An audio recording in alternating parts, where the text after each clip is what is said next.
జనసేన అధినేత పవన్ కళ్యాణ్ పై మంత్రి అంబటి రాంబాబు ఫైర్ అయ్యారు. ఒకే పార్టీతో పొత్తులో ఉండి మరొక పార్టీతో పొత్తు కుదుర్చుకుంటే ఎవరైనా తిడతారని అన్నారు. ఇక ప్రజాస్వామ్యంపై ఉన్న నమ్మకం ఉన్న ప్రతి వ్యక్తిలోనూ తిట్లు తినాల్సిందే అని అన్నారు. ఇక పవన్ చంద్రబాబును టీడీపీ జనసేన కార్యకర్తలు పవన్ చంద్రబాబును నమ్మొద్దని ఆ పార్టీ కార్యకర్తలకు సూచించారు.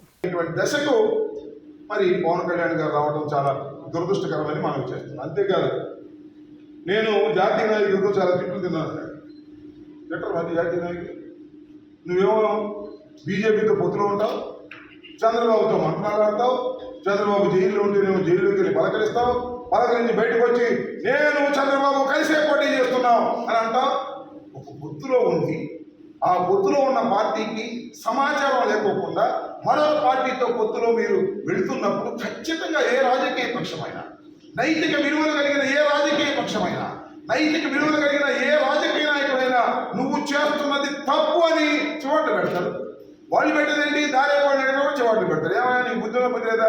బీజేపీతో పొత్తులో ఉన్నావు కదా, బీజేపీకి చెప్పుకోకుండా నువ్వేంటే చంద్రబాబుతో పొత్తులోకి వెళ్తున్నావు, వాళ్ళు కలుపుకున్నావా అని అడుగుతారు.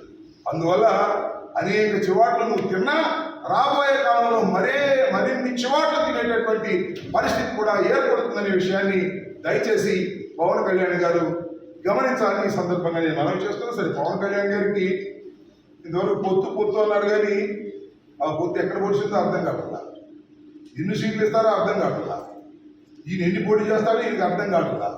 అక్కడక్కడ భీముడిని పోటీ చేస్తాను అంటున్నా అంట, మరి నిజమో కాదో తెలియదు. అఫీషియల్గా అనౌన్స్ చేయనటువంటి పరిస్థితి. ఇలాంటి గందరగోళ పరిస్థితుల్లో మా ప్రత్యర్థులు ఉన్నారనే విషయాన్ని దయచేసి ఓటర్ మహాశయులు గమనించాలని మనవి చేస్తున్నా.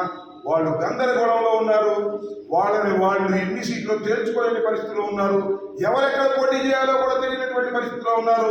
చంద్రబాబు నాయుడు గారు కూడా రెస్ట్ తీసుకునే పరిస్థితిలో ఉన్నారు. కాబట్టి టోటల్గా తెలుగుదేశమే రెస్ట్ తీసుకోవాల్సినటువంటి పరిస్థితి ఏర్పడుతుంది.